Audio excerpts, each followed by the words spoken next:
From the time that we're born, we're assigned a name, a culture, a language, gender. We're even assigned a religion. And we're also operating in a system, if you think about it. When you think about the society that we're in, we're told when to go to school, when to go to university, when to get a job, when to get married, when to have kids. And on the list goes. And many of us spend years of our lives literally ticking off a list. And then at some point we feel misaligned. We feel like something is missing, like we're in our lives, but we're looking at it from the edges of our own life. So self-centered really is an invitation for you to put yourself at the center of your life. It's a courageous invitation for you to return to yourself. And it's also about recognizing that when you put yourself at the center of your life, you actually get more out of life. You get more meaning, deeper connection, more impact. Today, my guest is Nono Cele, and she's an award-winning sports broadcaster. She's a transformational leader as well as the founder of G.O.A.T merchandise. She's also a prolific speaker and speaks on the topic of leadership as well as self-development. With over 14 million views on TikTok, she's transforming lives every single day. So myself and Nono will be talking about her journey to centering herself. We'll also touch on her relationship with her father and the impact that that's had on her life. And we'll also speak to her new book, These Words. I'm really excited to unpack that because it's filled with gems that will really help you on your journey of self-development. Welcome, Nono. Thank you so much. I'm so excited to be your first guest on this platform. Me too. Yay. So when I was doing my research, I obviously got your book. And what I usually do when I get a new book is I flip it over, read the back cover. I go inside, read the introduction a little bit. Then I go to the contents page and I think, okay, what stands out here? And then I read that chapter. And then I go to the beginning of the book, which is my weird way of doing things. So when I got your book, I actually didn't do that. I got it. I looked at the cover. And as I was about to flip it over, I held it. I looked and I looked. And what stood out for me was the way you addressed yourself. The great Nono Cele Kaba. And I hope I'm saying that right. And it got me thinking about how you see yourself in the world. And I was thinking, who dares to call themselves the great, you know? So I'm really curious on what made you land on that. Like, what made you decide for yourself that this is who I'm going to refer to myself as? It's actually a very interesting story because that was given to me by some of the people that have actually followed me on social media. Because when I first joined social media, I would share these nuggets, these life lessons, right? And then someone said, oh, we need your wisdom, oh great one. Basically, that's how this started, right? And it became a joke, you know, like the great. And I thought to myself, why not own that? Why is it so scary for us to embrace the good? And yet it's so easy to own the negative. So I really started leaning on that, you know, to say, I am the great. I'm the great me.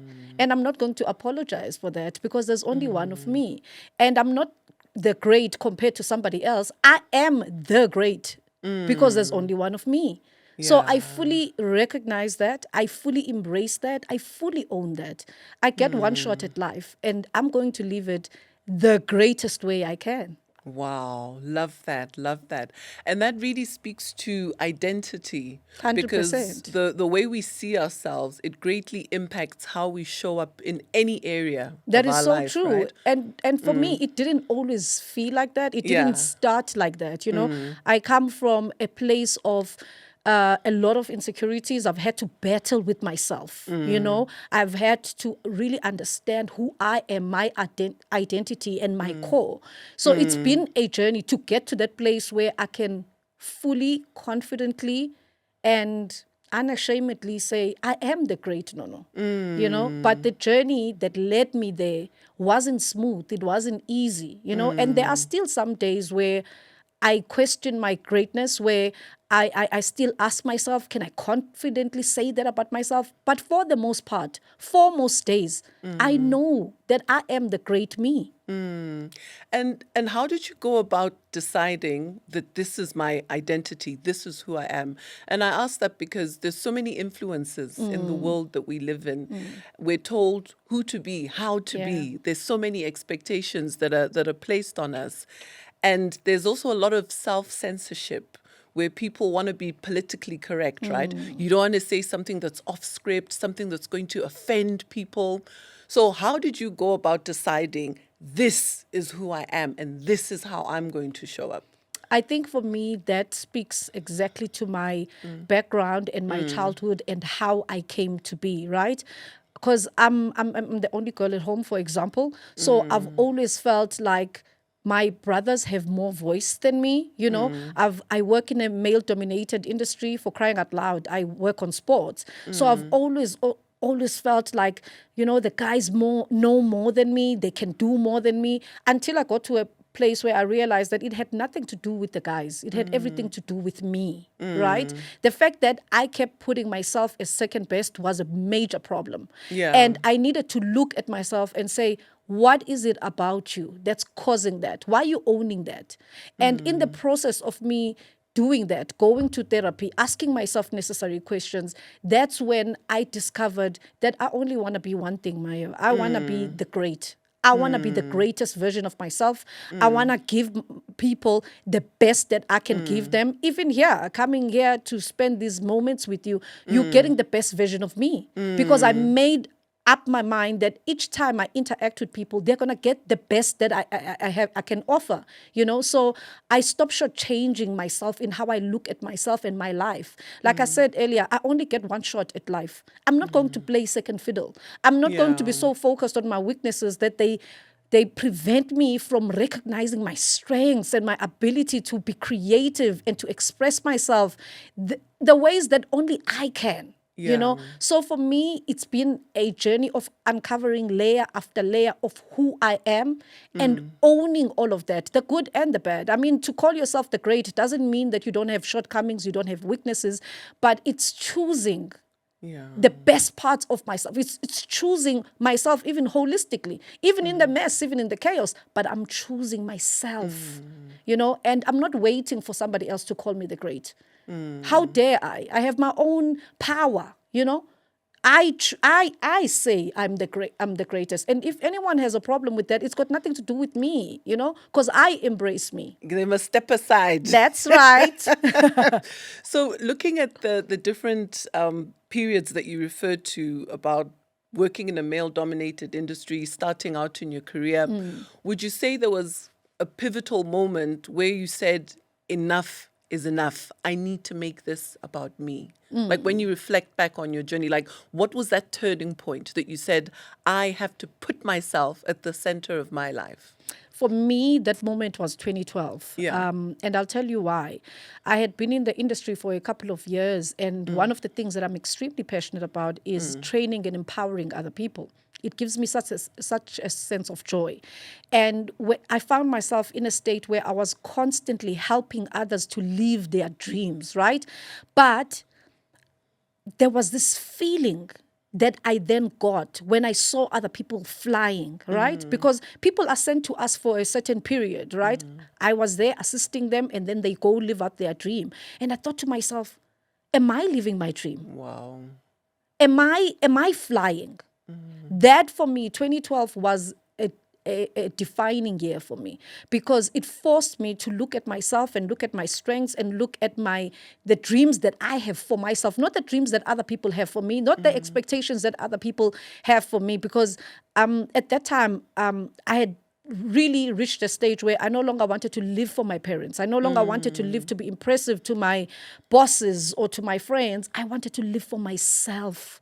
And there's something liberating about a person who lives for themselves, a person who's pursuing their purpose and understands why it is important that they exist, So 2012 was a defining year for me as a person to fully know who Nono is.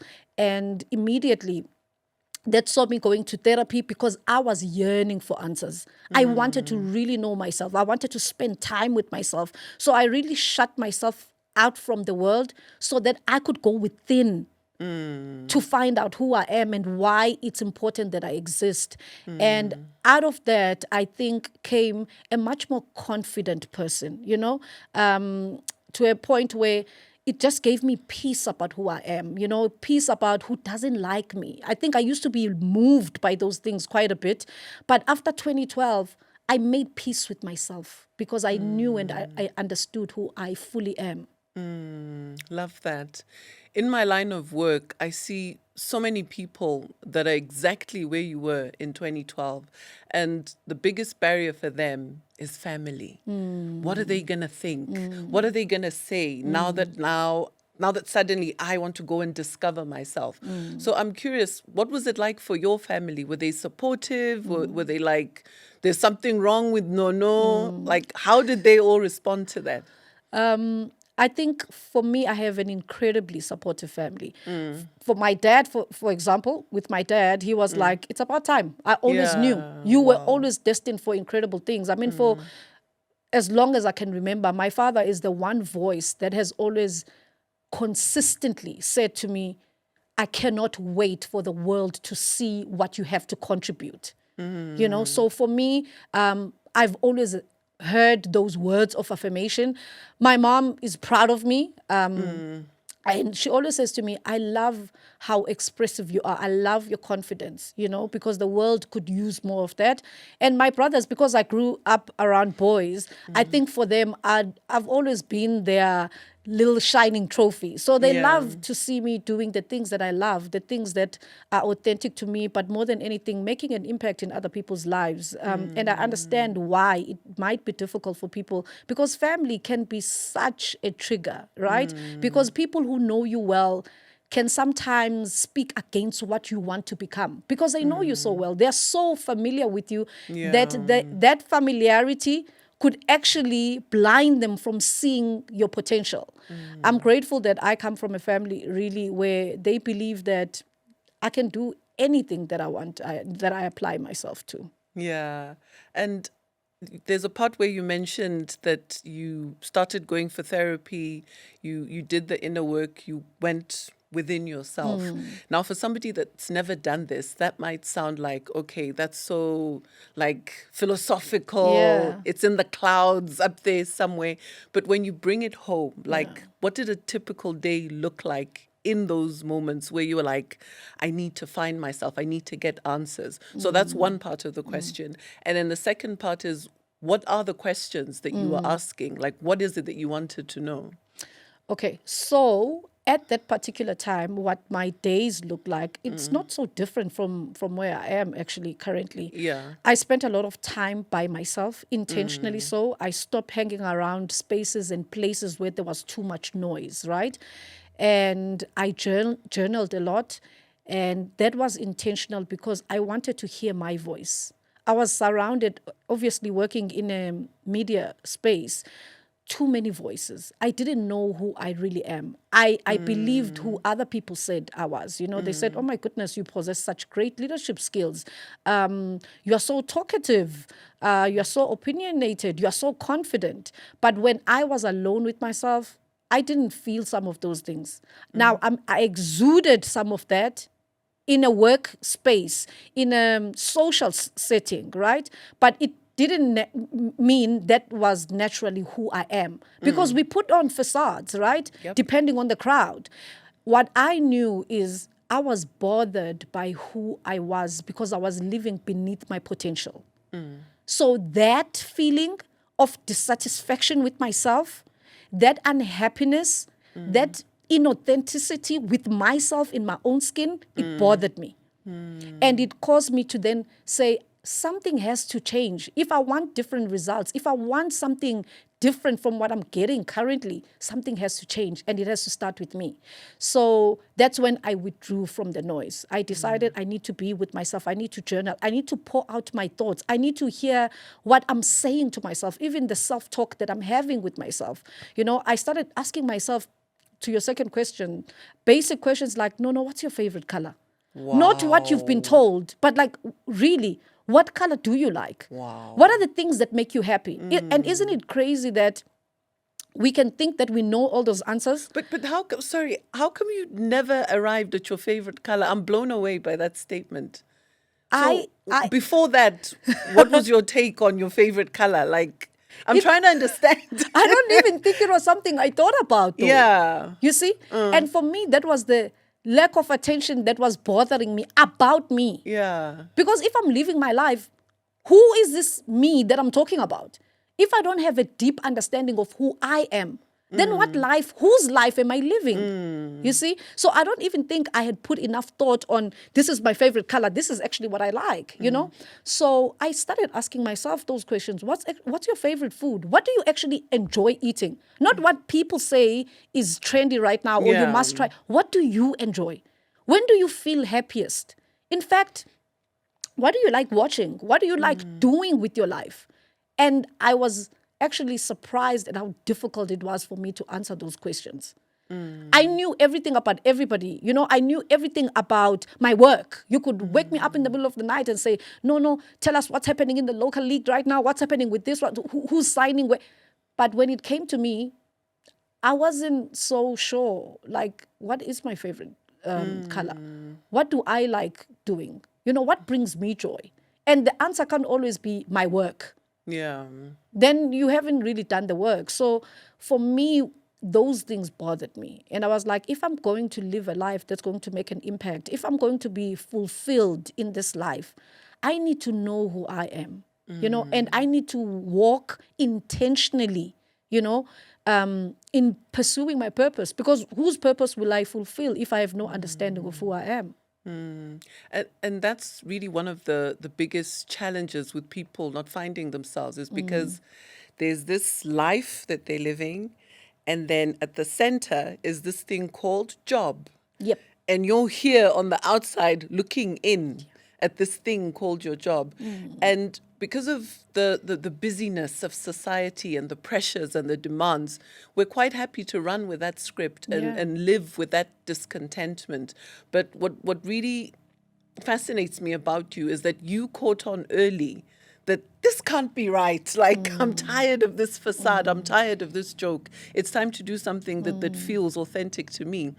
And going back to what you were saying about ordinary days, just journaling, we also tend to think that when you're finding yourself, now suddenly you're doing yoga every morning and you're being spiritual, Yeah. or you're going to church every other day. But meantime, you can have a quiet revolution going on in your life just by those simple daily acts where you choose to do things differently. Maybe you choose to wake up early, you choose to journal, and that's how we go about centering ourselves. It doesn't have to be something dramatic. So going back to what you said about the people in your life, how they saw the greatness in you. As somebody that does a lot of motivational speaking, what would your advice be to someone who doesn't have that support, who wakes up and people are like, look at this one feeling himself now. Look at her now, she's journaling. Now she knows how to write. Who does she think she is? Yeah, so what would your advice be to someone who doesn't have that setup? Before I answer that, you touched on something that actually just gave me goosebumps right now about the journey. And you know what? It's not always the walking and the journaling and the spending time with yourself. That's the aha, right? It's also paying attention to your triggers. It's in the day-to-day, It's like, why did I respond like that? Yeah. Why did that move me like that? Why am I speaking like that? Why are those words easy for me to go to? It's also paying attention. That's part of the journey. That's part of the work. You know, it's not only just solitude and just the quietness. It's also paying attention to yourself, even your body language.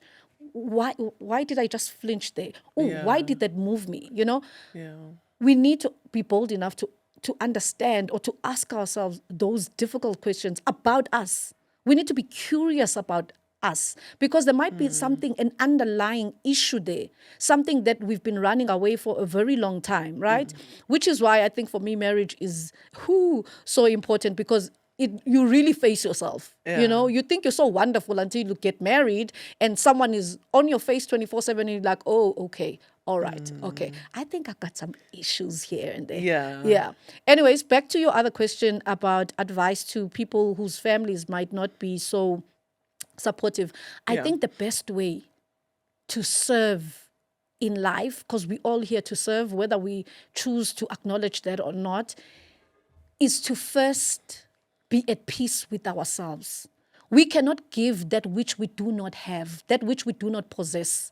If we are in the state of trying to impress other people and playing small with our lives and be comfortable in doing that, we are never going to do anything of worth in this life.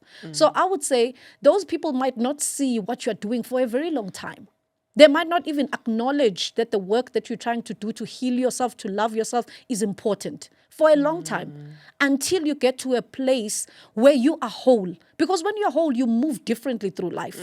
There's no way you can be ignored when you are whole, right? Because you are exactly where you are supposed to be. You are who you are supposed to be, right?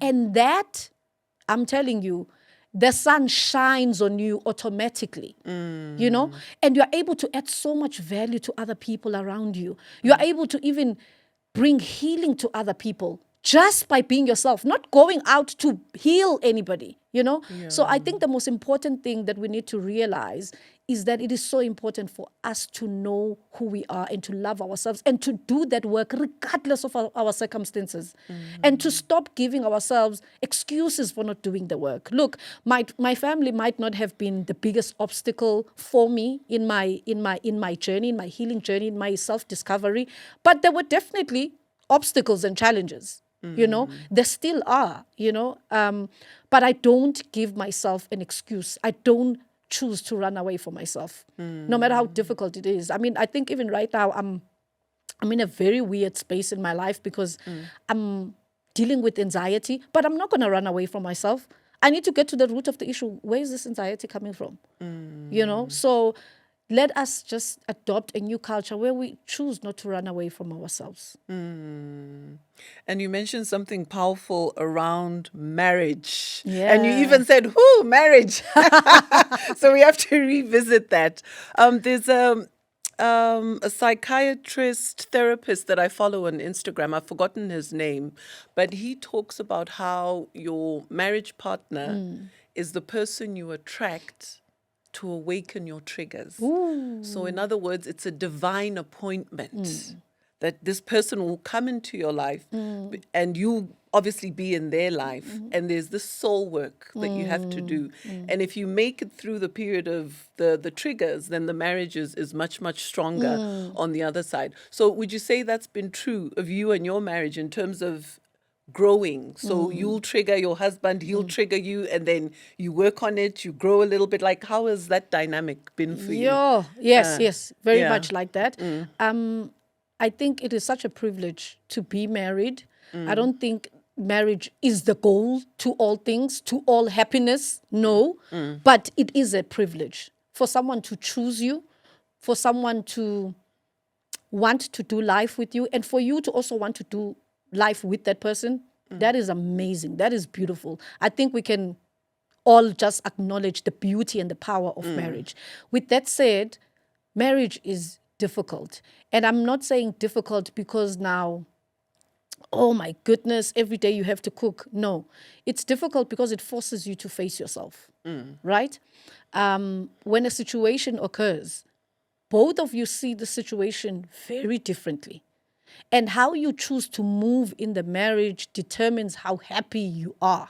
You know, am I going to lose my marbles? Am I going to kick and scream? Or are we going to have a discussion? And marriage teaches you to not just speak, but also to listen. And this person, as you rightfully said, is going to trigger you. They might not even intend on doing that. but it's revealing you areas of your life where you are not completely healed. Like I'll make an example. My dad is very expressive, right? For as long as I can remember, my dad has always said, "Oh, my beautiful girl. Oh, I cannot wait." He's always just showered me with all these compliments, with all this love. As a result, my love language is words of affirmation, right? And my husband is the complete opposite. Like, my husband will not even say, "Oh, you're beautiful." Like, if I say that to him, he'll be like, "Yeah, but you know that." And I know that, but how nice it is to receive it, right? So there are moments when that seriously triggers me because I yearn for that. I grew up on that. I feast on that. For crying out loud, my book is called These Words. I'm a words person, right? Now, the question is, how are you going to continue to live and exist with a person like that? Are you going to be like, okay, cool, no, it's done. I can't do this anymore. How are you going to structure those kind of conversations so that you still get what you need, right? And not just sit in the corner and say, no, he's not like that, so that's the end of it. So marriage, it is work. It is work. And it is, you may love each other, but there's a lot of grace that is required. Yeah. Because we're not the same person. We have different thoughts, we have different feelings, we view life differently. So it requires a lot of grace, a lot of patience, a lot of understanding. And I think if, the right amount of assistance as well. I think there's this assumption that just because the two of you are married, you're supposed to know. I beg to differ. I think marriage needs a lot of help. It needs a lot of mentorship. It needs a community in order for the marriage to thrive. It's like when we had kids, it was so difficult. It required more than us, And there are some challenges that require you bringing in other people. It's not just the two of you. So if you leave it just to the two of you, that becomes for me a very dangerous place to be, because what if we're not able to come to meet each other halfway? Then what happens then? Yeah. So it's hard work, but still get married. Why not? And what's coming up for me is the idea of space. So in as much as you're together in a marriage, there's also this sacred space that's Nono's space. And there's his space that is also sacred to him. So honoring that as well goes a long way in terms of building the collaboration, the joint aspect of it. Excuses. You said that we tend to have excuses about why we can't do things. And one thing that I always say is excuses are always valid. Yep. They are always true. And they are always explainable in a very logical way. Right? So when you look at your life and your journey to centering yourself, what were some of the excuses that you came up with before you made the commitment that, you know what, I'm going to do this. I'm going to pursue myself. What did those excuses look like back then? Oh, it was so easy. I'm the only girl here. Like, no one expects much from me, so it's okay. Yeah, I can be amazing, but not too amazing. It's okay. And also the other one that really hindered me for a while was the one that said, I've gone this far. No one has ever gone this far in my family. That really gets you stuck. Because you deceive yourself. That's why it's so dangerous for me. So when this got revealed to me, I was like, what? Just because you've gone further than other people in your family doesn't mean that's all there is to it. Go even further. Just because you are the first in your family to start a business, you are the first in your family to earn X amount of money, that's amazing, and we clap for you, we celebrate with you. But I dare say, go further. You can go further.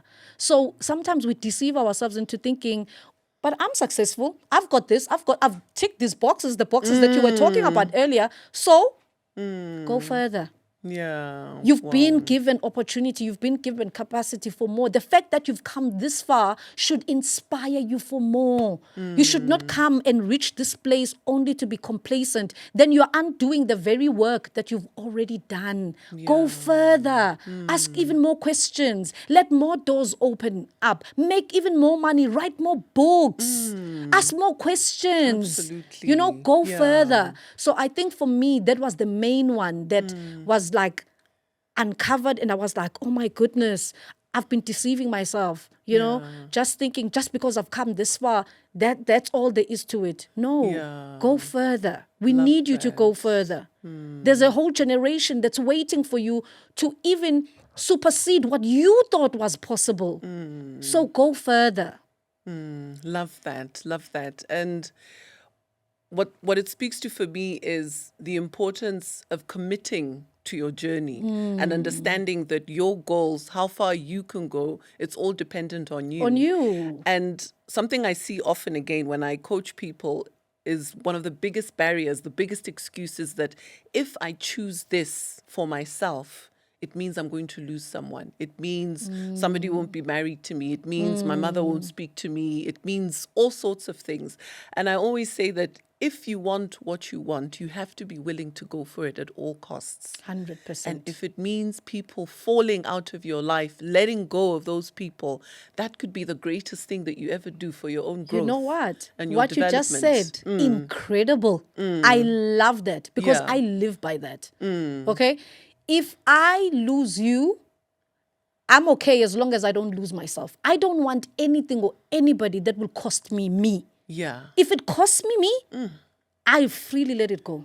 Like it's okay. It's Bye. okay. Yeah. It can leave my life. I am fine with that. Because anything that costs you yourself, that is too high a price to pay. You know? Like, I don't understand why we allow ourselves to think having other people's approval matters more than having our own. I don't know why we deceive ourselves. I don't know why we coddle that lie so much. There is nothing worth that. If you can sleep peacefully at night, if you are happy with who you are, if you are honest with who you are and you are moving in authenticity, that is worth more than money can pay. Because most people don't have that. So if it costs you a couple of people, I'm happy to let them go. It's like, somebody bye-bye. show them the door, please. Exit that way. You remind me of, I think it's Eric Thomas, the US motivational guy. It's Eric Thomas, ne? So in one of his videos, and you know how American motivational speakers, they scream. Yeah. And he says in one of his videos, when everybody says no, you say yes. You need only your yes. If everybody says no, you got to say yes to you. You got to bet on yourself. Bet on yourself always. So that's just coming to my mind around how the only approval you actually need is yourself. Yeah, And because that's it. also, Maiyo, think about it. Yeah. If I give you me, who am I giving? I need to have a full understanding of, if you're getting me as a friend, I know who you're getting. Yeah. If you're getting me as a partner, I know who you're getting. If you're getting me as a team lead, I know who you're getting. But how do I give you someone I don't know? Whose worth, whose value I have not first had an insight to? Yeah. Who am I giving you?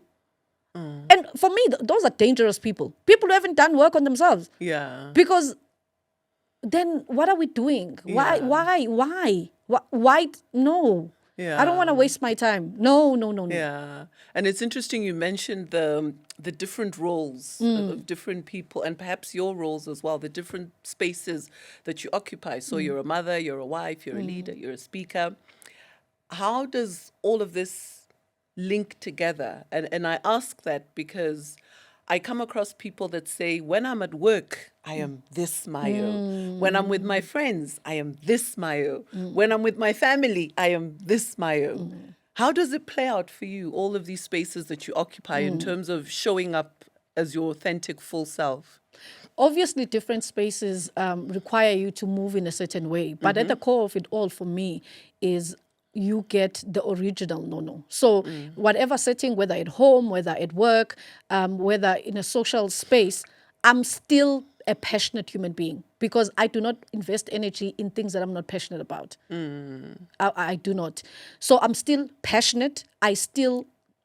You still get my opinion and my view, because one thing I do not do, I do not shut my own voice down. So if I think it was wrong or it was right, or if I think that you need me to celebrate you, I'm very expressive.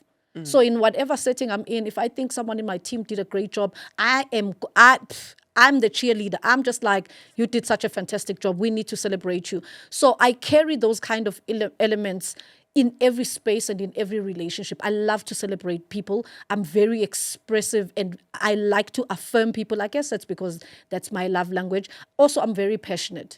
I don't like leaving people feeling like they don't know where they stand with me, whether in business or in my private life. I want people to have a sense of, okay, cool. I know where we stand. I just feel like that's such a beautiful gift to leave someone, right? Even in a meeting, even if we disagreed, at the end of it all, it's like, listen, I feel like we could do better here, and here, and let's see how we can make this better tomorrow. So we've spoken quite a bit about your journey around how centering yourself began, where it's at, and it's so exciting. What I'd love for us to do now is to chat a little bit about G.O.A.T, greatest of all time. So how did this brand come about? Very interesting story. Yeah. I was in a state where I needed confidence, to be quite honest. Yeah. And I just thought to myself, what can I do outside of my personal space to keep myself going, right? Yeah. And like I said to you, I journal quite a bit. So I'm a quotes girl. I love words. I love little quotes. They are stuck everywhere around my house, Okay. in the mirror, on the fridge. When I open for a quick snack, I remind myself there's something there that speaks to me, right? So I was like, how can I carry this with me wherever I go? Because it's great that I have it in my personal space, but when I'm in the world, it's so easy for me to forget. So I decided to put a little phrase on a T-shirt, right? I went and printed this T-shirt, and I would wear this T-shirt at work. On days when I'm feeling low on confidence, I'd be like, okay, this is your reminder, right? And people actually took a liking to that T-shirt. They were like, hey, where can we have these made? And I was like, actually, I make them, And that's basically how G.O.A.T came about. I actually don't even remember what my first T-shirt said, but over time, G.O.A.T became a thing because I wanted to remind people that you are the greatest you they'll ever be, because there's only one of you, So the messaging around that is very intentional. You are the greatest you for the purpose for which you were created and called. You are the G.O.A.T. I'm the G.O.A.T, and that's that. Love it. Love it. And have you ever had any weird reactions when you're wearing that? All the time, people like, right? is she famous? Like, who is she? What do they do? All the time. Like, people would be like, how dare you even call yourself, like, who do you think you are? Wow. But that's got nothing to do with me. I think in my early years, that would like make me feel like, oh, maybe I shouldn't put myself out there like that. But over time, I'm just like, nah, that's actually not my battle. Yeah. I like myself quite a bit, and I do think I'm the G.O.A.T at who I'm supposed to be. Like I said, not in comparison to anybody, at who I'm supposed to be. Yeah. So, and I'm so happy that people are embracing that now. I mean, currently we're even out of stock of G.O.A.T merchandise because people are embracing their inner G.O.A.T. Wow. And I was about to say, where's mine? But now there's no stock. But I'll get one. And I must admit, I'm a little bit scared of wearing it. And perhaps that's my own inner work, my own inner journey of owning my greatness, because in as much as I'm a coach, it doesn't mean I've got it all figured out, 100%. right? So I want to move on now to talk about your book, These Words. As I mentioned, when I was reading it, I was like, oh yeah, so many aha moments, right? And I want to start from the beginning parts of it and then dip into other sections of it. So there's a line here where you talk about healing me. I'm in the chapter Healing Me. And you say here, over time, the more this carried on, the unhappier I became. So you're obviously talking about your healing journey, having a meltdown in your car, etc. And I was curious here, what did the unhappiness look like for you? Because we're quite quick to run and say, oh, I'm depressed, I need to medicate, I need to take some pills or go for therapy or whatever. But in your context, in your journey, what did that show up as, that unhappiness? I wasn't sleeping well at night.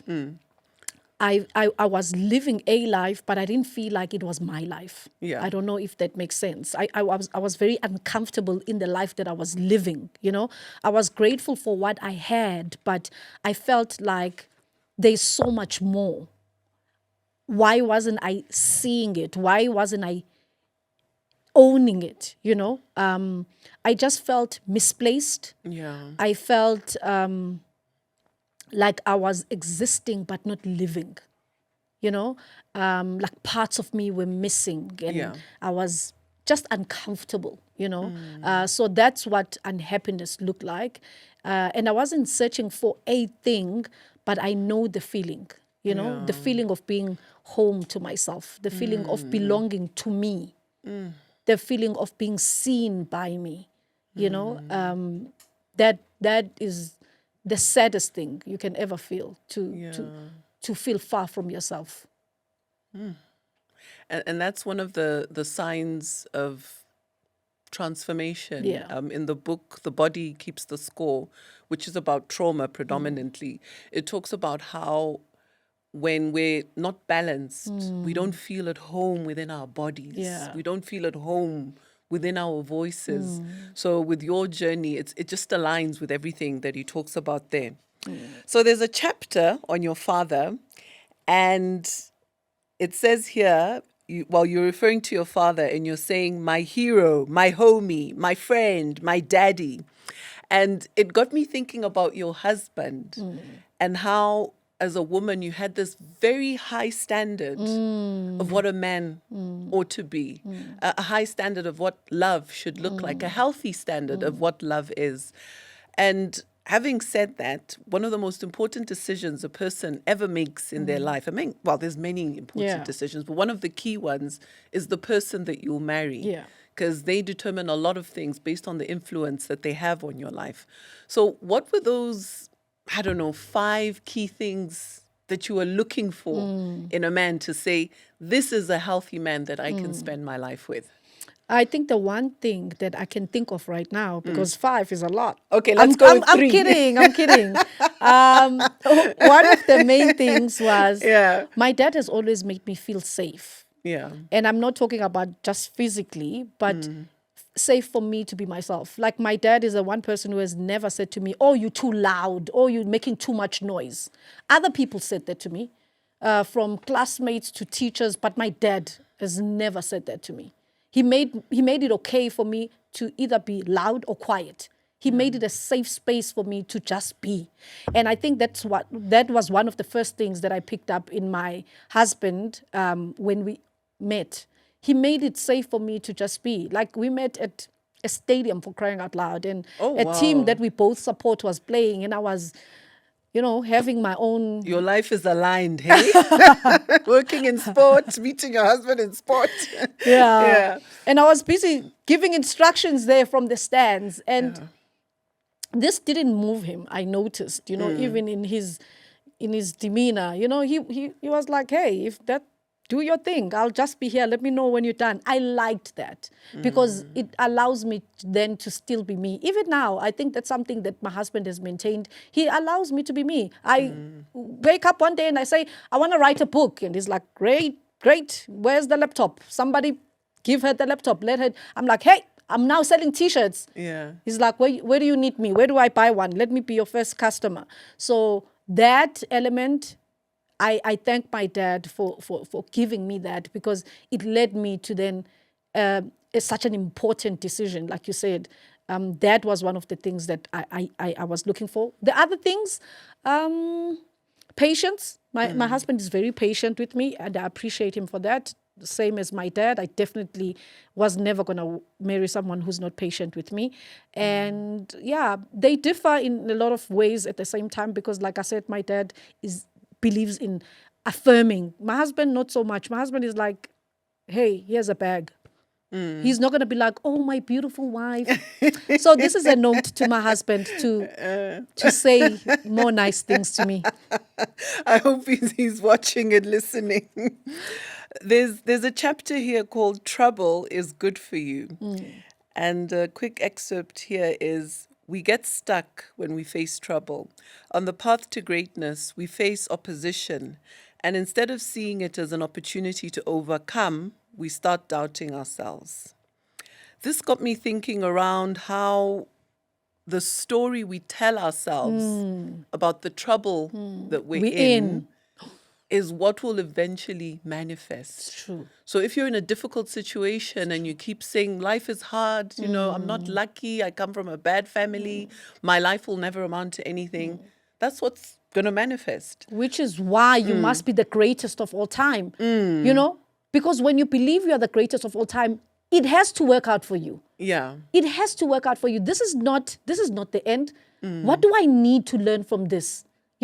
This will one day be a story that I tell my kids. That needs to be the narrative all the time. I cannot wait to see how this chapter is going to end. I can't wait to see what comes after this difficulty, this hardship. That's the mentality that we need to adopt, because each and every single thing that comes is coming to reveal something. Yeah. And most of the time, we don't even think we need that thing, but we do. Because when I look at the things that I've been through, I am so glad that I went through those things, because who would I be now? And let it be known, if you're not ready to handle power, you will misuse it. So the trouble helps you, right? To build your character, to nurture you so that you can be powerful but gentle, so you can be strong but understanding, so that you can have authority but no love. It balances you out and makes you a whole, complete human being.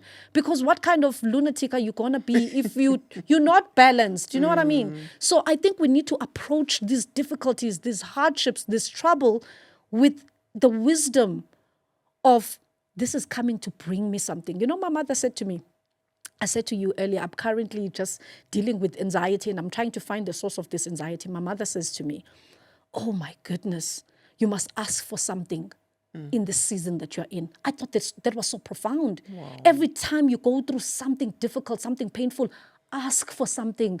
It's your opportunity to ask for something. And you know what I asked for? I'm not there yet. I asked for wisdom.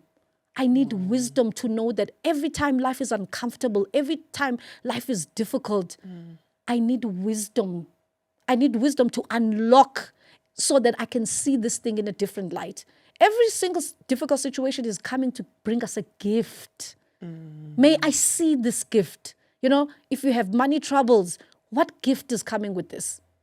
Maybe I'm more responsible in how I handle my money, and maybe I'm getting a bigger opportunity. I just need to go past this situation so that I know how to maximize it there. There's a gift that's in the situation, So, yeah, I think trouble is very good for us. I don't know where I would be without trouble. There's a way that life softens us, right? And it's through hardship, Yeah, and if we're going to be complete human beings, whole, healed, loved and loving, we need both trouble and the good times. And that storytelling element, it really speaks to the power of the mind. That whatever you tell yourself is actually your reality. And my daughter and I always joke, we always say that, hey, people are always complaining that there's no money, there's no this, there's no that, right? And if you stay in that energy, you spiral downwards. And when you engage with people that are on that frequency of there's no money, there's opportunities, you'll just stay in that space. So what we say in our joke is that, no, don't say there's no money. Say you don't have money. Because then what are you working towards if you believe that there's nothing out there for you to go for? So reframing how we see those hardships is really, really important. The final piece that I wanted to touch on was what you were saying about the importance of seeing trouble as something that you can get something out of it, like what your mother said, and with your anxiety as well. I really appreciate your vulnerability around being open to say, look, I'm struggling with anxiety. And what's coming up for me is your ability to sit in it, and to tell yourself a healthy story. How do you go about sitting in an emotion, like on a practical level? Because emotions, especially when they're uncomfortable, it's something we want to run away. Yeah. We want to escape. Yeah. We want to distract ourselves. We want to be busy. So when you see that, okay, there's anxiety here, what does it look like sitting with Mr. or Mrs. Anxiety? Uncomfortable. That's the word. I think I noticed this thing like 3 months ago. I was like, no, man, hang on. A lot is happening in my life right now. Good things, But there's this feeling, man. There's this unsettling that I'm sensing, Yeah. And at first, I was like, no, man, I'm overthinking it. Put it behind me. And this thing kept coming up, right? Over and over again until I was like, okay, it's been like a few weeks now. What's going on here? And I realized that I'm actually struggling with anxiety. There's a feeling there. There's a fear there. And what I do with myself now, I hug myself, before I can try to find solutions or fix me. I hug myself because that's something I didn't do well when I was growing up. I didn't acknowledge my feelings. Instead, I wanted to shoo them away, right? I'm not feeling that. It doesn't, no. I hug myself and I'm like, okay, this doesn't feel good. Okay, what's going on? Where is this coming from? Okay, I'm worried about career. What I talk to myself, and I'm not afraid to sit in it anymore because I realize that if I'm going to heal, I can't do that if I'm running away. I need to be at home with myself. So if there's an intruder there, intruder anxiety, I'm not going to leave. I'm going to make anxiety leave, So what I'm doing currently to deal with anxiety, just to bring it to a more practical level, I have tea with myself in the morning and in the afternoon. And I'm like, okay, how was today? How did we do today? And I also set goals for the day. Okay, if I can do just 3 things today, this would be a win. So that anxiety doesn't deceive me into thinking that I failed even when I didn't. Because that's what anxiety does when we don't deal with it, right? It just convinces you that, you're a failure. Like, today didn't even go according to plan. No. What are the 3 things that I need to do today? If I can just go to the podcast today, if I can if I can get my car washed, and if I can make it in time to pick up the kids, that would be a success. So we constantly have to come up with strategies where we are fighting against fear, anger, anxiety, whatever it may be, but we must be on our side because it's so easy to work against yourself. I am on Team Nono. I want Nono to win. So I don't set standards or even goals that are so unattainable. No, because I know what season I'm in right now. I know that I'm struggling with anxiety. So I'm not trying to add more pressure to myself. I need to be more gracious with myself. I need to be more gentle right now more than ever because I know that I'm tender right now. This is not the time for me to be trying to be going for the CEO position. No, now is the time to say, hey, you got this. You did good today. You made it on time and you gave your best. You smiled and you served. You did a good job today. It's okay. And you know what that does? Little by little, anxiety leaves the door. Yeah. Because I'm showing up for myself. And I think that's very important to over and over again show up for yourself. Because if we don't do that for ourselves and we put expectations on other people, we'll never win. What if the greatest lesson of them all is, did you love yourself? Did you honor you? Because we seek so much of this importance from other people. What if I'm the standard of how to love me? What if I'm the standard of how to honor me and how to show up for myself? And like I said, I cannot give that which I don't first possess. So I must demonstrate these qualities of gentleness and love and patience with myself first. And if I'm going to get through this period of anxiety, and I will, I need to do so with a lot of grace, with a lot of love, and intentionally so, and not just pretend that it's not there. And one word, well, it's 2 words into one, that's flashing in my mind is self-compassion. Yeah. Self-compassion. And I love that I'm on Team Nono, that no matter what's happening, I'm on my side. Yeah. I have to be on my I'm side. on my side. Yeah. Yeah. And no, continue. And you know, when you're on your side, it doesn't matter who's not. It doesn't matter who's not showing up for you, because you are on team you. You see, I think we win the day we realize that I'm on team me. Other people showing up on team me is an added bonus. But me showing up for me, that's everything. Yeah. That's everything. Absolutely. And I also want to share a ritual that I have. I love Please. the self-hug. That is so beautiful. So it might sound a little bit X-rated, but it's not. So please just stay with me. It's very powerful. So it involves stripping yourself naked, standing in front of a full-length mirror with only yourself. So no earrings, no makeup, no shoes, nothing. Just you in front of the mirror. And looking at yourself and saying, I love you. And holding your gaze as you're looking in the mirror and saying it 3 times slowly and seeing what comes up for you. And I've recommended this ritual to so many people, and each and every person says, I always cry because I can't remember the last time I told myself I love myself whilst looking at myself as I am, because we're so body conscious and we'll be thinking, oh, my hips are too wide, my breasts are too this, my smile is whatever, my eyes, and we complain about ourselves instead of just looking at ourselves and saying, I love you. Yeah. We've touched on so many topics, and a little tradition that I have on the podcast is asking the guests to share what they believe their purpose is. So how would you concisely, compactly say that this is my purpose? What is your purpose, Nono? My purpose is to awaken other people to who they are called to be. Love that. Powerful.